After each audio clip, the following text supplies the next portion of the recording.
আমি 40 মিনিট এদেরকে। এই সময়ের জনপ্রিয় অভিনেতা শামীম হাসান সরকার সম্প্রতি হঠাৎ করেই বিতর্কের মুখে পড়েছেন তিনি।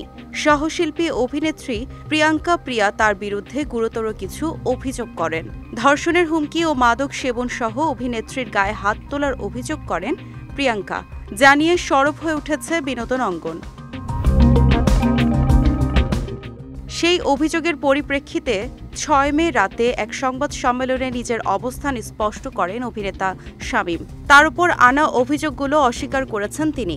অভিনেতার ভাষ্যমতে সহশিল্পীকে কোনো যৌন হেনস্থা করেননি তিনি, এমনকি সেটে কোনো ধরনের মাদকও সেবন করেননি। চিৎকার করে বলছি, রাগ করে, আবার রাগ লাগছে কারণ আমিও তো এখানে কনসার্ন। অভিনেত্রী প্রিয়াঙ্কা সম্পর্কে শামীম হাসান বলেন, তিনি আগের লটেও আমার সঙ্গে কাজ করেছেন, আমাদের মধ্যে কোনো শত্রুতা নেই।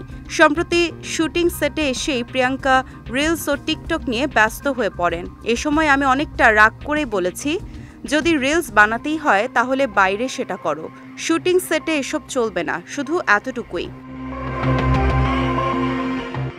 শামীম হাসানের বিরুদ্ধে শুধু ধর্ষণের হুমকি নয়, মাদক সেবনেরও অভিযোগ তুলেছেন প্রিয়াঙ্কা। এই বিষয়টি তুলে শামীম হাসান বলেন, মাদক সেবনের অভিযোগ আরও গুরুতর। আমাদের দোলনচাপা শুটিং হাউসে সব জায়গায় সিসিটিভি আছে, আপনারা চাইলে আমি সেগুলো আপনাদের দিতে পারি। যদি কেউ প্রমাণ করতে পারে আমি মিডিয়া ছেড়ে দেব।